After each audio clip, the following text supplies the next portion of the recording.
Hi all, hi Vito, hi Santiago, hi everyone, hi all guys.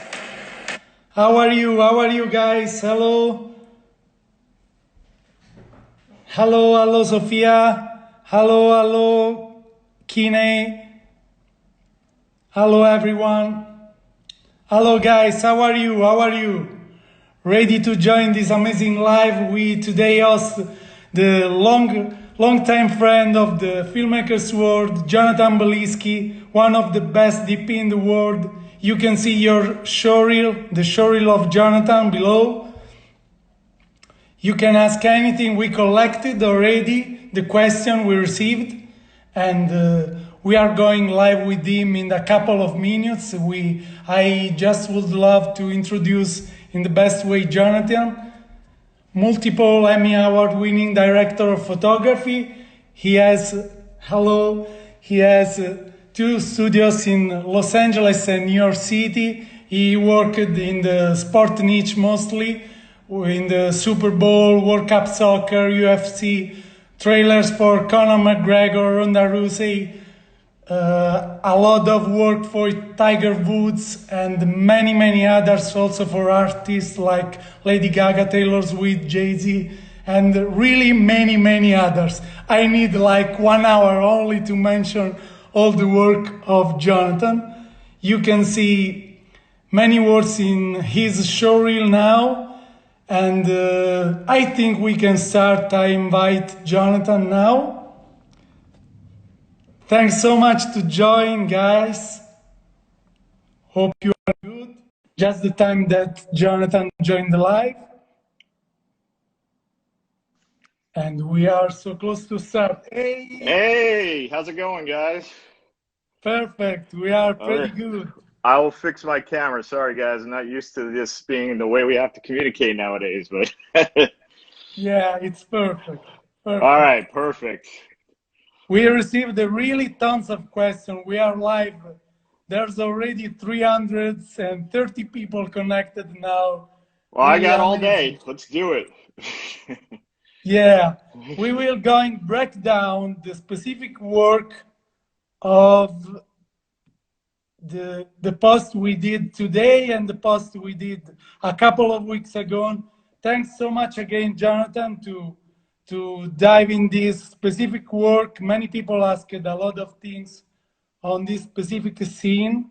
So thanks so much for the opportunity to sharing the knowledge with all of us today.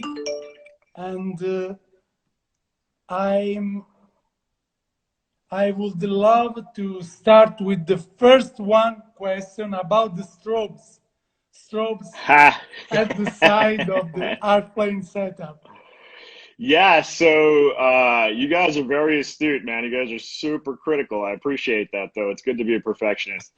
So the main thing is that this is basically a very short form piece. So don't think of it in terms of a film. It's very cinematic, but it's very short. So we had a transitional element where it comes from this fantasy world where you see him at the airport here, and then it transitions. We wanted like a Yeah. lighting gag to bring him, transport him into the new world in a cool way. And when you're dealing with short format, you see how it does that, and then it comes up in the flash.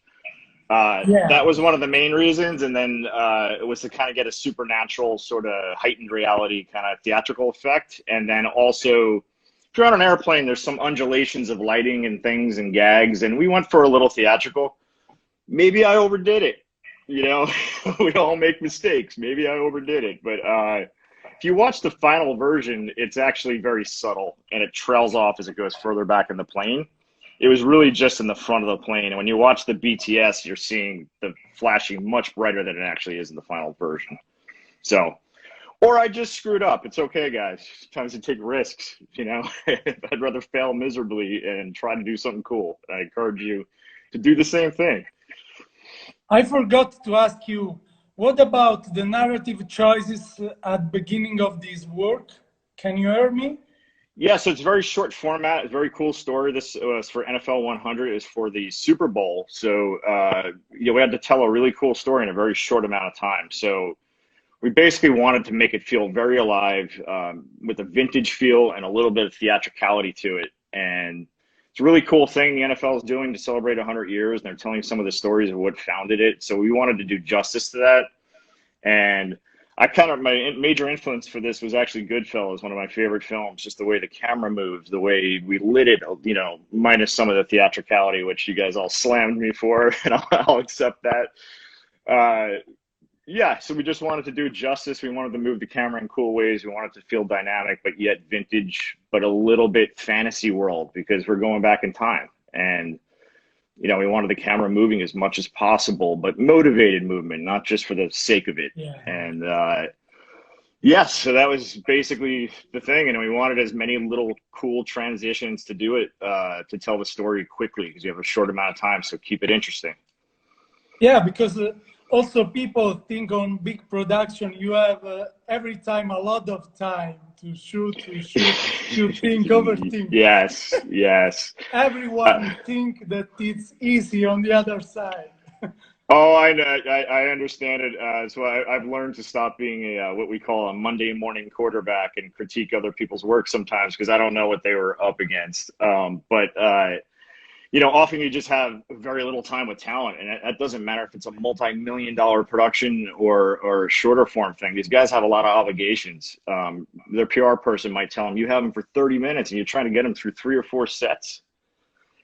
So you have to take that into account, that, you know, you can pre-light all you want, but often you only have talent for a very brief amount of time. And, you know, if you check back on my Instagram, I'm not going to name names and get into all that kind of stuff, but I mean, I've even had to replace heads on celebrities because they had to go. So, yeah, no matter what the budget is on it, you know, just the fact of the matter is celebrities are very busy. So you have a lot less time than if this was like an indie project or like a student film, or a feature, you know, where somebody's dedicated there for, you know, a long period of time. Yeah, it's always easy, the work of the others.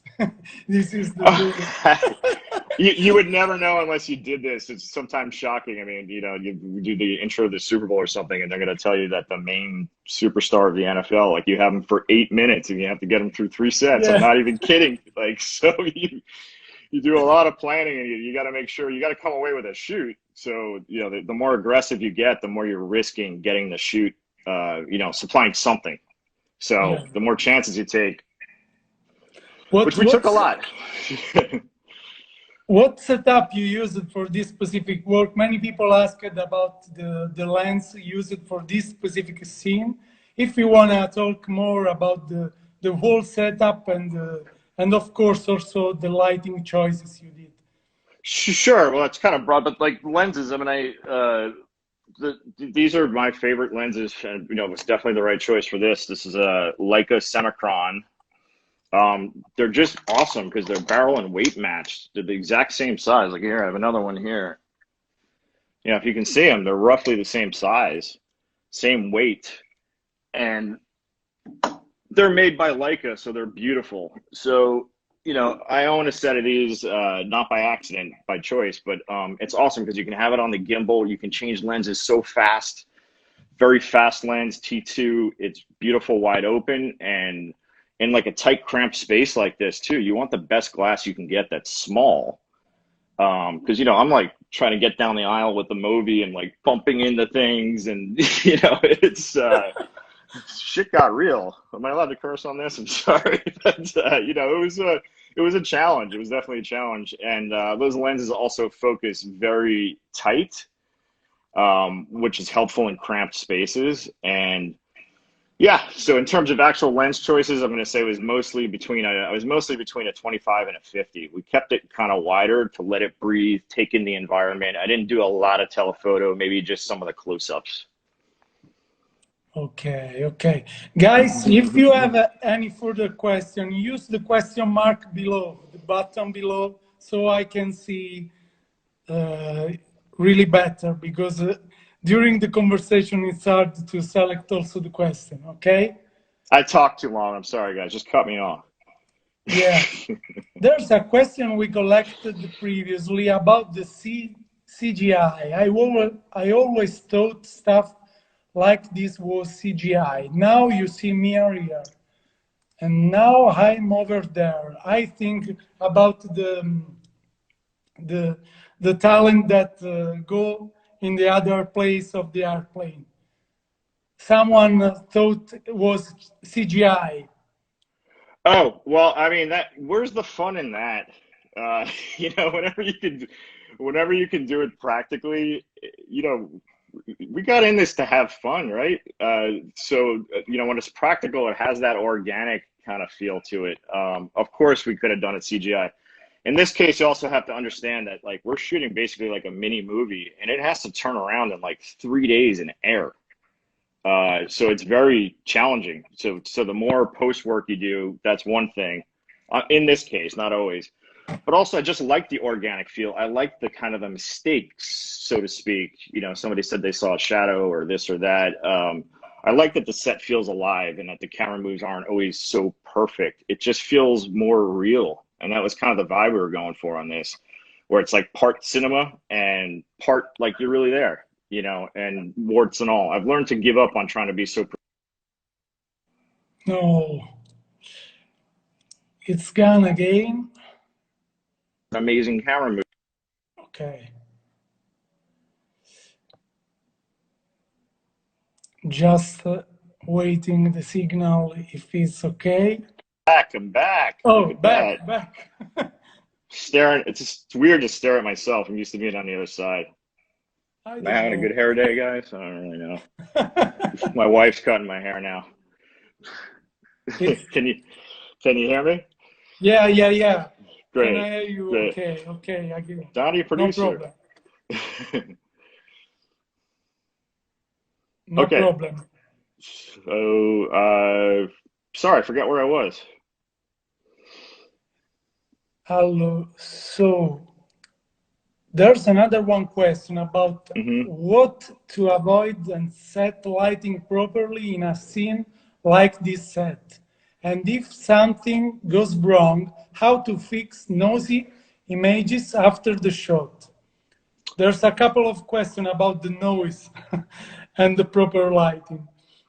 Yeah, I'm not really sure. I guess they're talking about noise in their own work, right? Because I don't see any noise here. You guys saying that's noisy? Basically, I'm trying to in this set, I'm trying to light the environment more so because we have these wide one-taker shots. So you have to sacrifice perfection and getting precise things the way you want to kind of light the overall vibe. If you're going to move the camera from, and see the entire plane and then land on a close-up, you're going to have to give in on perfect close-up lighting. Of course, you cheat in, some light on the close-up, some bounce cards, things like that. But for the most part, you have to make some compromises. In terms of noise, you shouldn't have noise if you're lighting to proper exposures. It really depends on your camera. Obviously, we're using very high-end cameras here, so it's usually not an issue. I watch my histograms, my waveform charts. Just you don't want to overexpose. You generally want to protect highlights. But you also don't want the camera in the mud. So if you're looking at a histogram, don't have too much in the black there because that's what's going to generate noise. You got to know your system. You got to test it. You got to see where that noise floor is for your camera system and really understand it.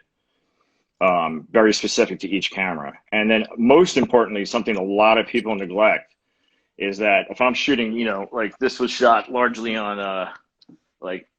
red heliums and red Geminis, we can argue 16, 18 stops dynamic range. That's what the camera's recording, but you need to do a test of what your final output's going to be. What's the network going to air it at? Do a test. What codec are they using? Because if you're using all this dynamic range and then it gets squeezed down to this, you need to understand that too. As far as noise in the long run, there's DNR and various post devices can take noise out, but it's really your job as a DP to try to avoid it as much as possible. Yeah, good answers. There's a wide question about HMI, LED, tungsten. What light you used in this specific scene, and your usually approach to light a scene like this or in other kind of work. What's your favorite light? I don't know if I have one. I mean, one of them is definitely this Astera Titan tube that's kind of filling me right now. Definitely one of my favorites. Very versatile. They've become super popular. The Aries Sky Panel, obviously one of my favorite lights. Just one of the best made lights ever. So versatile. So much you can do with it. This scene, I don't think I try to light any two scenes the same way. But do you want me to get into detail of how we lit this scene itself? Sorry. Would you like me to get into the detail of how we lit this scene itself? This particular scene? Yeah. Also, yeah. Yeah. So the airplane set, originally we were going to fly an airplane into the East Coast, and it was tremendously expensive and a hassle. And we were going to do it, but then we were able to reschedule and go to LA, where we had an airplane set, which made it a lot easier to work with in a real studio. So, we had a little bit more space to work in. So basically, I used sky panels, some HMIs to create like a blue, even kind of just daylight pouring into the scene, coming in through the windows. And we frosted the windows so it was nice and soft and diffused. And then we put in fluorescent fixtures up on the top, like real airplane lighting kind of thing, adjusted and gelled those to kind of give us a warm ambient level. So I wanted mixed color temperatures, which, if you don't understand, blue, orange, green, but like tastefully done, not so perfect this time. Like I wanted that kind of mix of how a real plane feels. Then on top of that, we had some of the strobes, and we used everything from the little Titan tubes to sky panels, basically just trying to hit little flashes and nicks. If you're on a plane when you're flying, you'll see like weird little reflections come in as clouds pass, all that sort of thing. So those are like the accent lights, and then we would cheat in like one of these Titan tube type things that's lighting me right now for close-ups. We'd even hide them under a seat or something to get a good little edge light on somebody. And we got pretty creative with it, but mostly we had to light the environment as opposed to really lighting specific shots other than close-ups, because the shots are just so wide that you would just see it all. And overall, I'm happy with the effect. Normally, I'm a control freak and don't like to be that loose with my lighting, but I feel like it worked out and it served the story. There are further questions about the tracking shot on the plane. How did you get that? Doesn't look like right here. Right here. Somebody's saying I look like Sylvester Stallone. I get that all the time. Yeah. Maybe 20 years ago, not now. The shot, how did we get that shot? I operated the gimbal because it was so tight. I like to just feel like I was in there with the actor. So often I'll operate myself. Sometimes I'll let somebody else do it, or if it's a really skilled shot. But I wanted to feel like in there with the action. And normally you have supports and all kinds of rigs, but for these kind of shots, it's like grip it and rip it, man.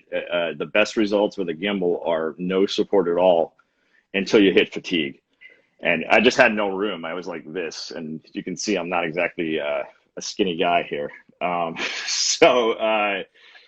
Yeah, so basically we came up with that idea on set. We had a lot of transitional elements, and when you're thinking about this, I always just think, what's the simplest way to make this happen? And it was quite simply like, oh, look, the seats can unscrew. Like that was the simplest thing. So sometimes the simplest approach is the best approach. And yeah. Luckily, we had talent. Oliver Hudson was fantastic, and he was willing to coordinate it with us. And he was right on top of me, and we would have somebody move the chair out of the way and slide in, and came up with that on set with Mark Ruberg, the director, very talented guy, always looking to take chances, and I love it. I hope I explained that, but you can see it in the video. It's a very simple approach. Sometimes the simple approach is the best approach. Yeah, like you said before, motivated movement. It's also about the right movement Yeah, I don't want to be critical of other people's work at all, but oftentimes I feel like the camera just gets moved erroneously for no purpose. Like the camera's just sliding all over the place or going crazy or doing this kind of stuff. I understand in music videos and whatever, but to me, it's just creating energy for the sake of it, or to not really, to mask potentially something else that's not there. I love camera movement to be motivated. as a general rule. Of course, there's exceptions. Music videos would be one of them, but feels better to me when it, why are you moving the camera? What are you trying to say? What are you trying to convey? Yeah. There's a question I pinned now from Monster Cam Poland, one of your huge fan, I know. Monster Cam! Guy A always, long time friend so much of support, us. man. Love you, brother. Can you see the question pinned? Yeah. I can, yeah. What, It's taking up half my screen. yeah. I don't have to look at myself. Thanks, Monster Cam. Yeah, this It is says, what is the key? a shout out, not a question properly. It's a shout out on you. What is the key of such a great quality of image? Your shots are awesome. Wow. Thank you, first off. I don't think there's any one reason. I mean, I think it's, above all else, it's skill, knowledge, preparation. Like really coming into a shoot prepared is the key. I think too many people don't realize that being on set is a tiny part. This whole shoot, we had Oliver Hudson for maybe 2 hours. That's it. And we had to get through 3 sets, locations, so it's a lot of planning and preparation. That is the key. Knowledge. I think people, it's cool to talk about gear. We're all gear nerds, right? Absolutely gear nerds. The best investment you can make is in yourself, not in gear. If you're starting out, the best investment you can make is to, follow Filmmakersworld, go absorb as much knowledge as you can, take a class, do whatever you can, invest in yourself. Gear comes and goes. It comes and goes. It's fun. I could talk about it all day. So preparation is a huge thing, and knowledge, just having the knowledge. And then of course you just need the support of a great crew. And hopefully, if you're not there already, you'll get to the point where you're working with some of the best people. I get my butt covered all the time by just having good guys on set. Shout out to Jake Crumley Gaffer, who programmed all this craziness for me. You need good people. You need good people. It takes a village, especially on a big shoot. Yeah, the right people. Every time we hosted a guest, always at the end, always these sentences: the right people, the right teamwork, the right brains. I say it always. Yeah, and it's not me just saying something that's some mantra or cliche. It is 1,000% true. 1,000% true. I'm telling you, Chivo with an iPhone will take a better image than somebody who doesn't know what they're doing with an Alexa 65. It comes down to skill and knowledge and knowing what you're doing, and support. There's a bit related. There's someone that asked in the post and also now your best advice to start lighting with a cheap kit and some solution for beginners to start lighting for an interview, for a small setup to try to step up the game step by step. Yeah, I think it's great to get, there's so much stuff out there now that's inexpensive. Obviously, as professionals, we're looking for things that are malleable. It's about speed. They can control the light. You don't have to gel them anymore. They're RGB, they're high CRI, if you don't know what I'm saying. It's just, they're basically better quality lights out there. But, Aperture, and, I don't want to get into too many manufacturers, but there's low cost RGB and LED tube lighting. Also, now the used market is overwhelmed with stuff that we formerly used for 100 years, airy lights and things like that you can pick up so cheap. It's learning technique, learning about how to bounce a light, the quality that gives you. So I'm like bouncing this light right now. Sorry, lighting for an iPhone. I didn't spend a lot of time on this, but learning the different ways to light. I think learn the basics, learn how to light. It doesn't really matter the kit. Get the kit you can afford. I would suggest a combination of having something big that you can afford and then some little things like tubes, because that's where things are going. So you have an eye towards the future, how to manipulate them. But learn the basics of like 3-point lighting, which is, having a key, a fill, and a backlight. Once you know the quote rules, violate them. I mean, I don't use 3-point lighting ever. So, but you kind of need to know if I move this light to, a back kick position, what does that do? If I come over the top, that's a different look, right? It's more of like a fashion look. You fill from I can take a piece of paper and fill me from the bottom. There you go. Here's a $10 solution that I've spent $1 million on a fashion shoot accomplishing. So, don't get so caught up in the tools. It's the techniques. Yeah. Every people is so focused only about the tools. Yeah. Every day. Yeah. What camera? Every day I receive like 50, 17 question about gears, best gear you recommend. Right. And I'm a golf nut. I hope everybody knows that knows me, but like, people get caught up in like, what golf club? I'm like, why don't you just learn to swing like Tiger Woods, and it doesn't matter what golf club you have. I mean, it's basically the analogy that I would say. There's a question, but Instagram don't show all the question. But it's about I see some of them. Different and multiple shot and take, and how you compare and how you can choose the best, I think. Do you usually try to get the shot on the fort? I don't go or should you take multiple shots and compare which one you like? On the first one, I'm guessing? At first go, I'm guessing. Yeah, compare which one you like better.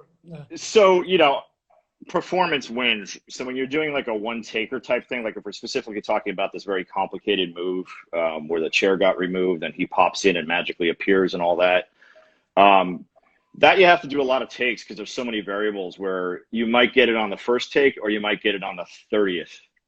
So I prefer to generally check playback if time allows, rather than just endlessly doing takes without learning what did we do wrong and how can we improve it.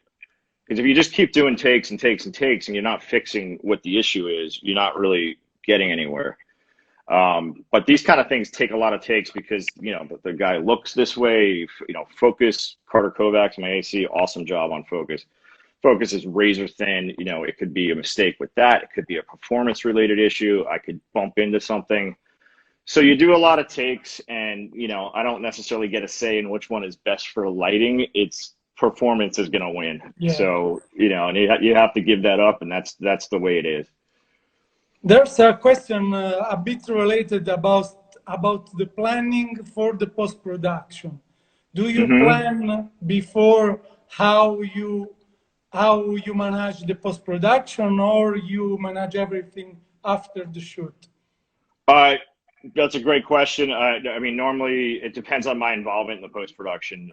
Usually my involvement would be as far as like color correction, if I'm in a DP capacity. If I'm producing, creative directing, or have a larger role, or my company has a larger role, then I would have to know the whole puzzle piece.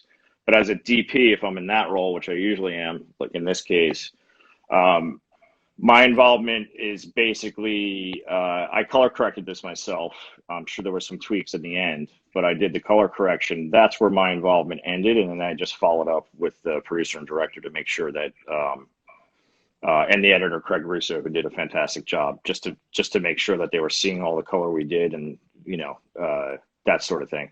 So that's one huge thing. That's one quote secret, I guess, what people were asking about is I color correct a lot of my own footage, or try to be involved. If it's a big commercial and we're going to a big post house like Company 3 or something, staying on top of color is huge. You're shooting raw images. I mean, I think it's 50% of the image is color.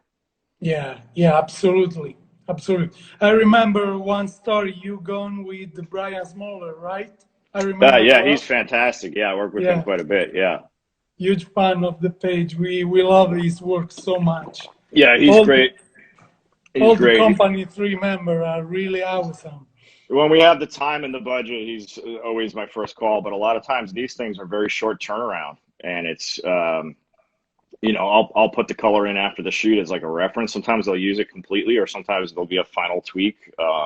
Or sometimes they'll abandon it completely and do their own thing. It's, it's their choice once the footage is out of my hands. But often they'll at least use my color as a base. And this one I spent a lot of time color correcting to really get a vintage kind of vibe that I liked. Okay, there's a question about composition.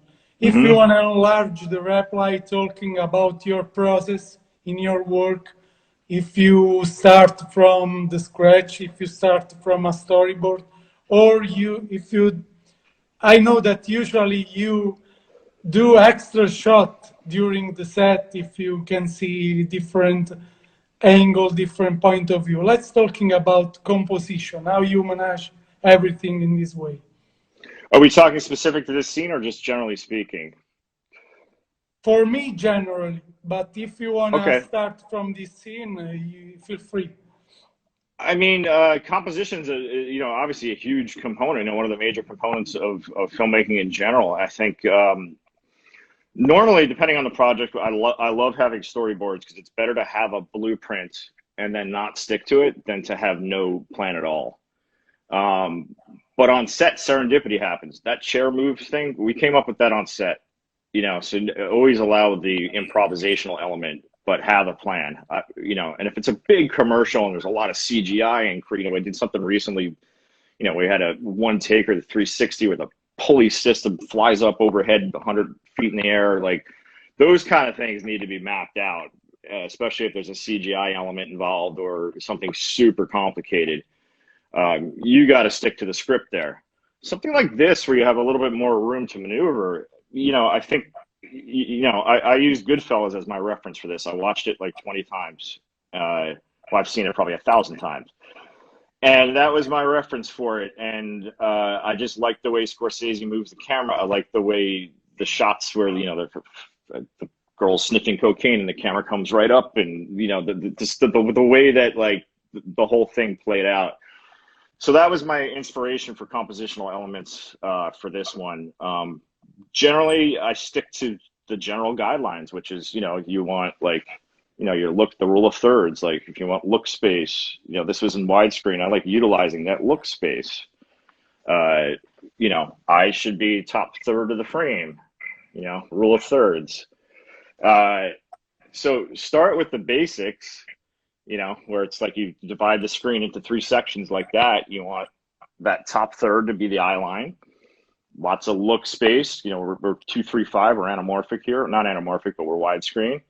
I like the negative, the look space. And then also at other times, just depending on the emotion, like you're looking right here, you see how he's led way to one side? It's more interesting composition generally.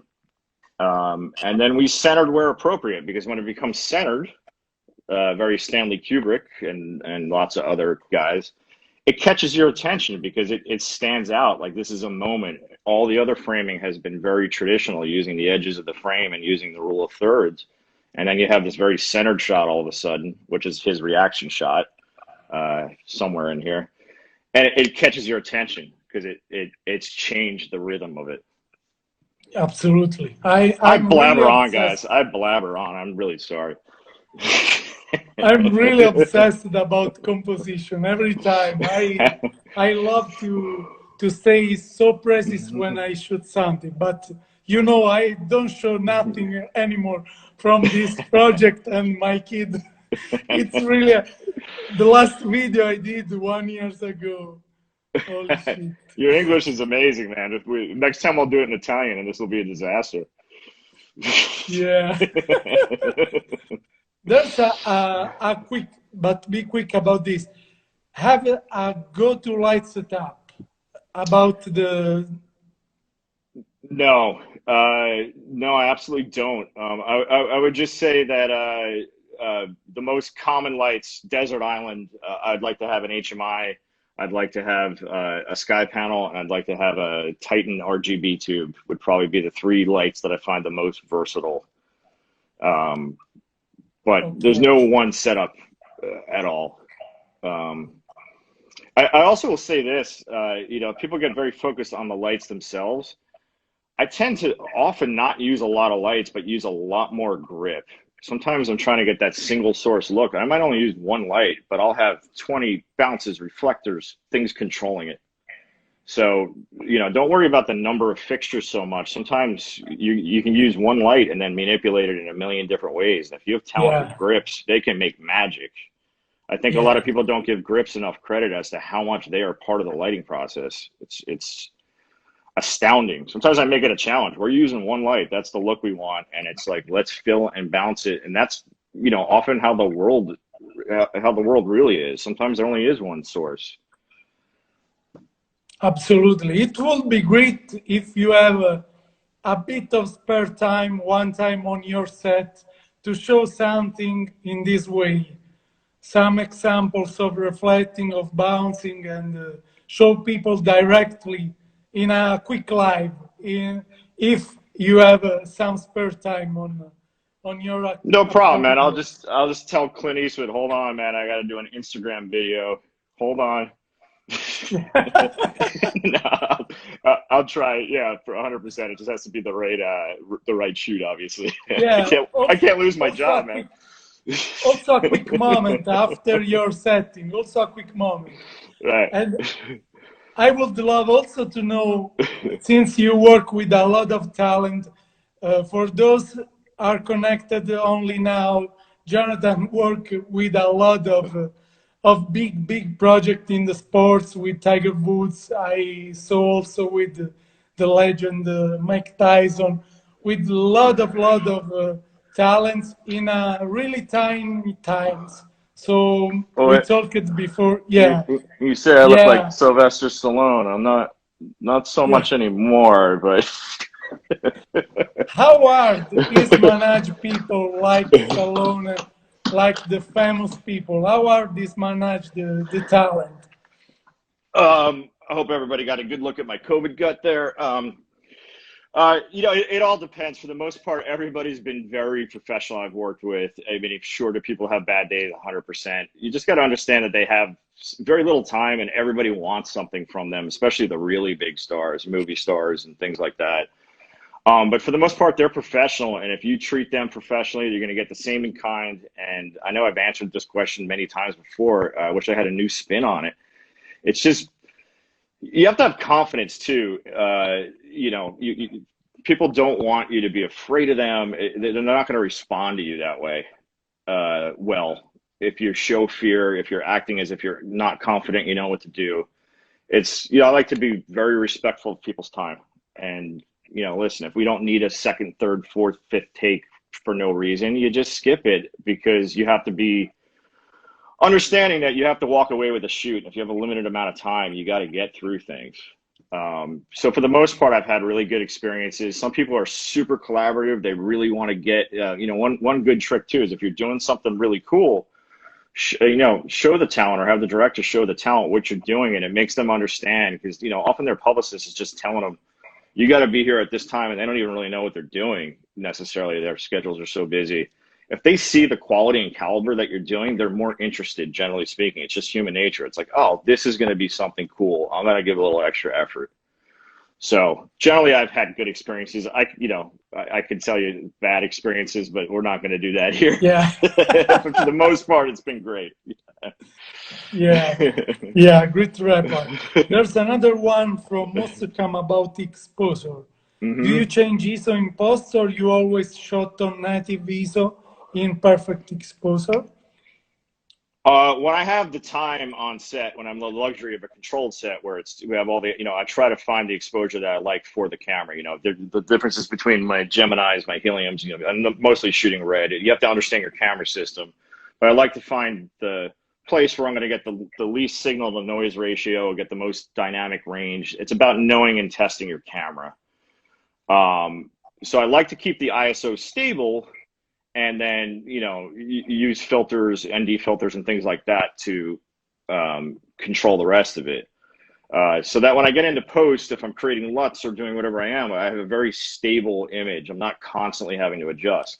Now, in reality, oftentimes on set, you just don't have the time. So you may need to drop the ISO because you have to quickly open your iris and you want shallower depth of field. And then in post, you got to fudge it. Technically, have I changed the signal to noise ratio? Have I changed my dynamic range? Yes, slightly, but that's just a quick fix. Even at the top levels, guys, sometimes it's like you need a quick fix. You know, talent's going to walk. You're running out of time. You got to do it quick. So I cheat all the time, but know the rules before you cheat. Guys, if you want to drop the question, use the question mark below. We are going so close to the end of the live, so feel free to drop other question. We collected from the other post tips to work outside in the sun, particularly in the tropics.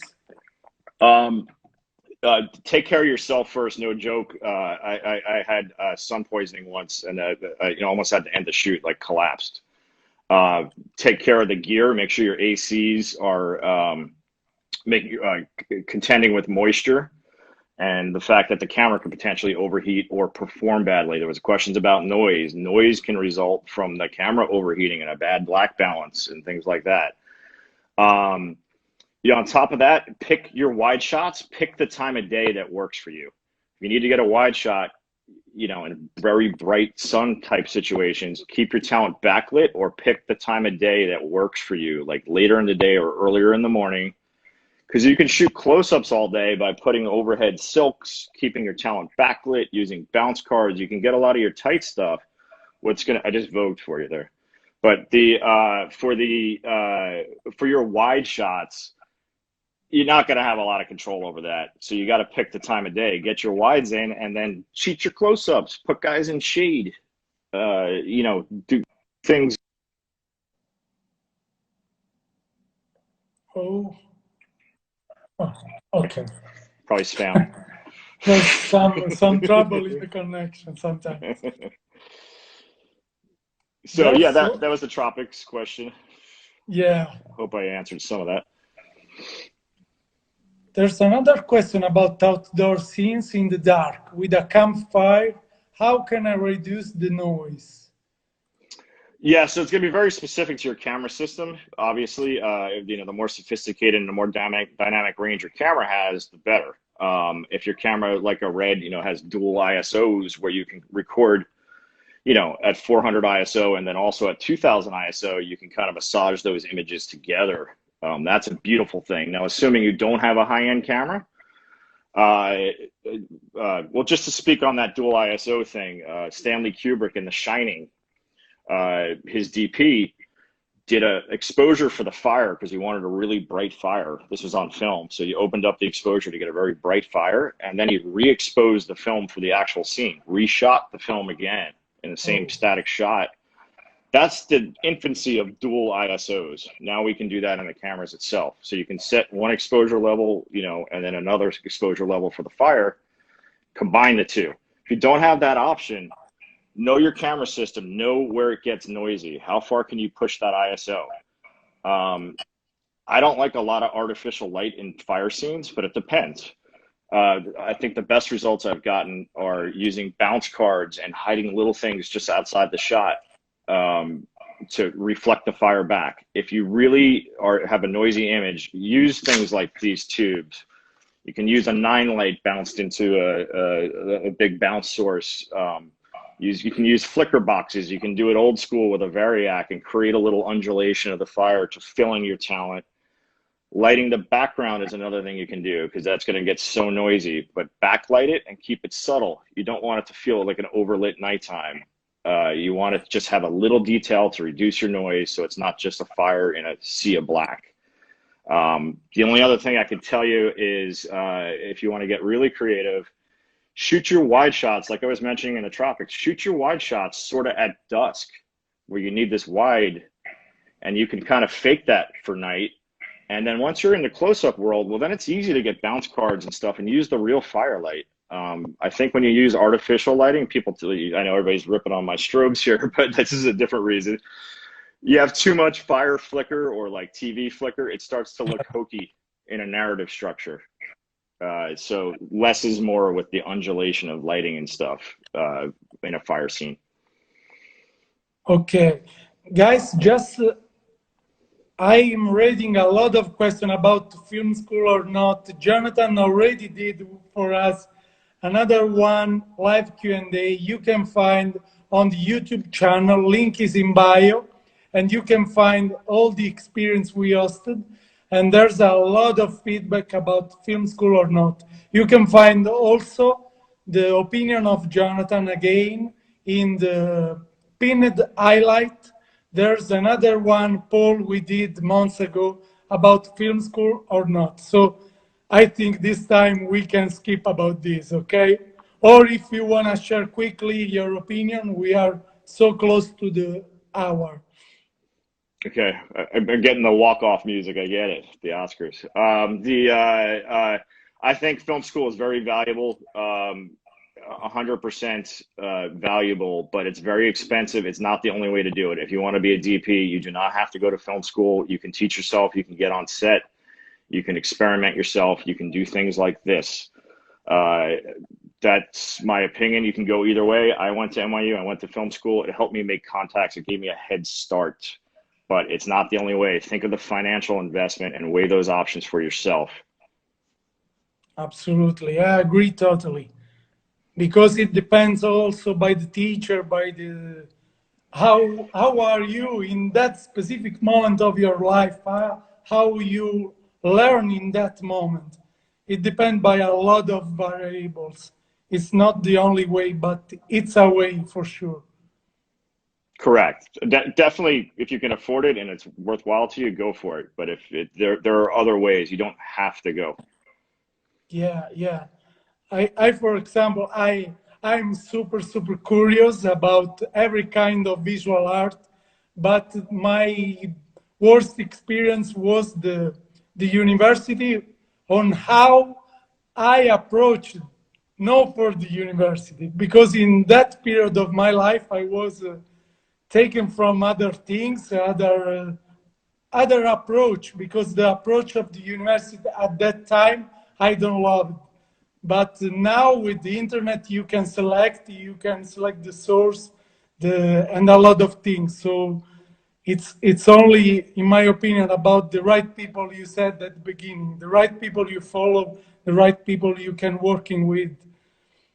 And It's definitely a head start in the sense that if especially if you go to a notable school, you just get a head start because everybody who got in, it was very difficult to get in. So they're very focused, and these people will be your initial contacts getting into the industry. That is, to me, one of the biggest things. But on the negative side, going to NYU or USC, it can cost you hundreds of thousands of dollars. Think of other things that you could be using that money for. That's all I would say, to make that decision for yourself. there's a question really interesting I have on the computer. Could you ask whether, when lighting a scene, one should ever sacrifice skin tones for the mood of the environment or vice versa? Again, it's all dependent on the shoot. I mean, normally I would go for healthy skin tones, especially if it's a celebrity or somebody who's a talent. But anybody, I would tend to go for skin tones. But if you're doing a music video or you're doing a commercial that's got a very stylized look to it, then the skin tones can be more theatrical. I'm hesitant to tilt up my phone real quick, but you see my butt. But here's it's my wall of fame I have in my house, but it's pretty arrogant. But this is just an image of, I don't know if you can see it, but it's Joanna Jędrzejczyk, a very famous UFC fighter. She's lit in blue. We can argue whether it's flattering, but it's not a natural skin tone. It was just appropriate for the look. So that was the worst slideshow ever. I just pinned another one question. It's not like before. I read a normal wasn't working article about the mistreatment of the Hollywood industry with the poor working condition. Can you read the question, Jonathan? I hope I don't disconnect. Is that true? How terrible is it? I don't know. What question is that? Sorry. Oh, the working conditions. I mean, I think that's an ongoing battle. It's constantly evolving. At the highest end, the industry tends to be union, and they have rules that obviously producers don't want all these restrictions, and the unions want to protect their workers and get the best care for them and have them treated in the best way possible. So it's always a give and a take on that front. I have not been in many situations where I felt mistreated by anybody on either side, union, non-union. It's a real, I'm not dismissing that this is an issue. There's a lot of things. There was something called Brent's rule a few years ago that it was trying to get a foothold, where they were trying to limit the hours of the day. A gentleman drove home after like a 14-hour day and was exhausted and got into a car crash and died. And that's a serious part of this industry, I think, is the hours involved. I think is the biggest danger. We can complain about various things, but like safety is a key. This is not worth dying over. So that kind of stuff, I think it's being addressed. Is there a ways to go? Yes. It's not necessarily a super healthy industry in terms of physically, and I think everybody's trying to get there. And COVID's not helping right now, obviously, but I think it's going to let us know that safety first. So I know I danced around that one, but there's no one answer to that. I no longer am on sets that have those bad situations, but I'm not saying that there's not a long way to go to improve. Yeah, we are so close to the end. I now pinned one of my favorite of your videos with the this is the one we were just talking about. There you go. So that's not natural skin tones, but it looks cool. So go for it. Yeah, absolutely. I remember we shared of this, and also about McGregor, another one gallery, really, really beautiful. A beautiful light, a beautiful composition. Everything was so beautiful. I loved it so much. A great team. That was Adam Condell, very talented director. Fantastic. Yeah, I really loved this chat, Jonathan. I would love, before Instagram cut the live at the end. Thanks so much to be part of this project, to share all the knowledge. Many people, and also loved so much your sentences about more condivision, less competition, and I think was we really love example like you. Really, thanks so much for everything you can do for the industry, for us, for all the people joined the live today. And if you want to add everything, feel free. And I would love to do always more, any kind of idea you have. Feel free to bug me and organize anything. I look forward to it. Thank you for having me. And I think, I like this breaking down a scene thing. I think it makes it simple. I did want to give a shout out to Mark Ruberg, the director of this, and Craig Russo, the editor, and my AC Carter, and the gaffer, Jake Crumley. And beyond that, guys, keep shooting. I think it's good to know the rules and then to know when to break them. Get out there and have fun and stay safe. Please don't take too many risks in this environment. I've been on set during COVID, guys. This is real. We need to be careful. But have fun. Experiment. This is supposed to be fun. This is supposed to be fun.